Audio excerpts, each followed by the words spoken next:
রংপুরের পাগলাপীর মাজার শরীফ একটি ঐতিহাসিক ও আধ্যাত্মিক কেন্দ্র, যা পাগলাপীর রহমতুল্লাহ আলাহের নামে এক সুফি সাধুর নামে পরিচিত। স্থানটি পীর হিসেবে সম্মানিত পাগলাপীর রহমতুল্লাহ আলাহি সুফি সাধুর স্মরণার্থ প্রতিষ্ঠিত।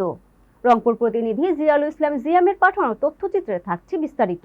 বিশ্বাস অনুযায়ী পীরের দরবারে পাপীদেরও আধ্যাত্মিক নিরাময়ের আশায় আসেন দূর দূরান্ত থেকে অনেকে। জনশ্রুতি আছে এক ব্যক্তি হযরত বায়েজিদ বোস্তামি রহমতুল্লাহি আলাহি কে স্বপ্ন দেখতে পেয়েছিলেন। এটি সেই আশ্চর্য দক্ষতার প্রমাণ বলে মনে করা হয়। পাগলাপীরের মাজার সাধারণ মানুষের নিকট সক্রিয় একটি কেন্দ্র হিসেবে বিবেচিত হয়।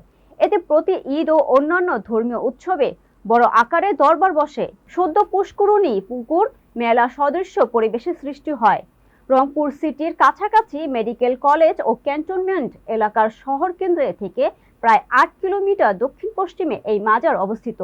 মাজার কেন্দ্রিক ছোটখাটো ব্যবসা ও পাগলা বাজারের মাধ্যমে স্থানীয় অর্থনীতি চালু থাকে। আশপাশের কমিউনিটিতে এটা সামাজিক ও সাংস্কৃতিক গুরুত্ব বহন করে। এটির চারপাশে মসজিদ, যেমন পাগলাপীরের স্টেশনাল জামে মসজিদ, স্কুল ও কলেজের উপস্থিতি থাকায় এটি সকল ধর্মীয় ও শিক্ষা ক্ষেত্রে গুরুত্বপূর্ণ স্থান। বাস, রিক্সা, সিএনজি ও রেল যোগাযোগের সহজলভ্যতার কারণে পাগলাপীর মাজারে জিয়ারত করতে মানুষ আসে। বিশেষ করে শুক্রবার ও অন্যান্য উৎসবের ছুটির দিনগুলোতে বেশ সমাগম দেখা যায়। পাগলাপীর মাজার শরীফ শুধুমাত্র আধ্যাত্মিক একটি কেন্দ্র নয়, এটি রংপুরের ঐতিহ্য ও ইতিহাসের এক অবিচ্ছেদ্য অংশ।